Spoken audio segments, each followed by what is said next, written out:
So I'm going to ask you a question that I have, for some reason, I get it all the time.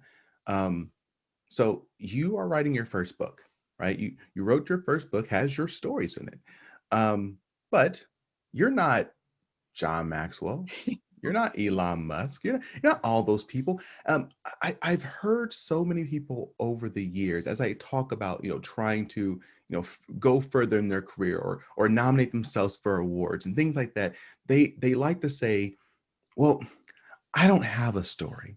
I'm not the Elon. I'm not the secretary. Like, how did you have any turmoil, internal conflict in saying, well, you know what, my story is worth telling? And if you did, how did you overcome that conflict?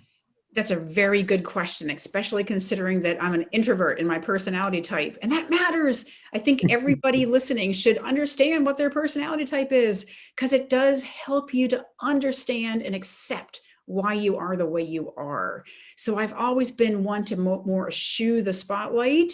So on top of making it hard anyway to write your own story, to think about how great you are, if you've got a story that anybody else would want to hear, when you're an introvert, you tend to be even more less willing rather than others maybe to tell that story. So I had to find a way to kind of like put myself in somebody else's shoes. And I found this useful. And in the Coast Guard, sometimes you are required to write your own performance evaluations. So you sit down and type out so you can give it to your boss, so it's easier for him or her to Hmm. make the reports get through their desk. So you write your own and you're like, oh my gosh, how can I toot my own horn? So I would just kind of like zone in and say, okay, I'm looking down on this other person who did all this stuff, and I'm going to let my fingers go and start writing about all that this person I'm looking at did in this period of time. And I kind of use the same analogy when I was writing my book. I'm like, okay, let me look back 40 years to when I first started at the academy, even. What were some of the stories that I can kind of conjure up? And if they're important enough that I remember them 40 years later, they must be significant. And when I linked those stories with leadership lessons, and when I did a continuum across 40 years, I realized there was something there that would interest people. And it was a way of giving back, because I had an obligation to share that experience. So the Coast Guard had paid my salary for 40 years. I felt like I had an obligation to give back so that other people, especially the younger and the middle grade ones, could find their passion and purpose. And for executive level people, they could look back, like you said, and reach back and help the more junior people in their employ to achieve their objectives, to find their passion and purpose. You said a few things, and one of them I just want to really quickly pin in on is writing your own performance appraisals, evaluations. Look, I have been doing that since I was 23 years old. Um, it just makes sense, and I was told by my mentors at that time, look, no one knows your story as much as you do. You know, I, so everyone out here listening, if you can have the opportunity to write your own performance appraisal, do it. The leader has the ability to make edits to it, but at least you can make sure that you are telling all the aspects of your story that you believe that you've accomplished.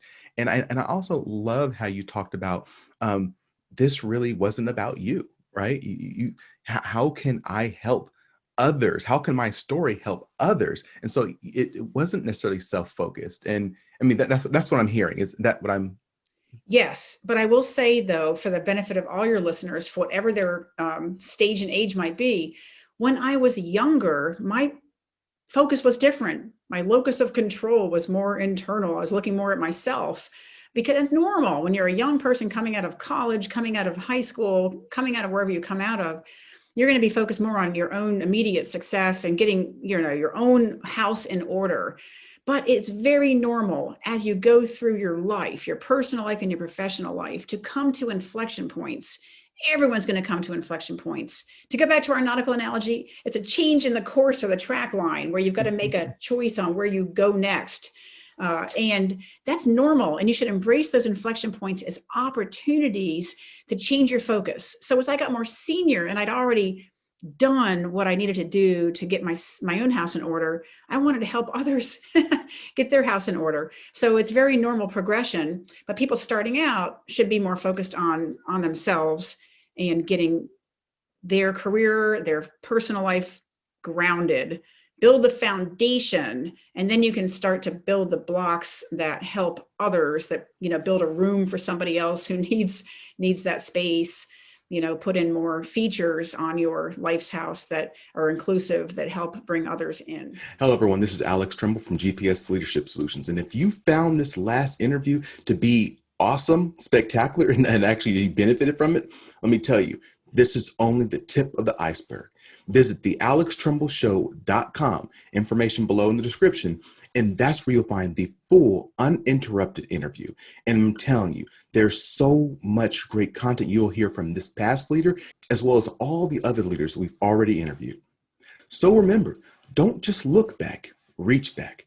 If there's someone who you think will benefit from this interview or any of the other interviews, make sure you share it with them. Click the like, click the subscribe, and as I always like to end all my sessions, stay strong, stay positive, and definitely stay moving.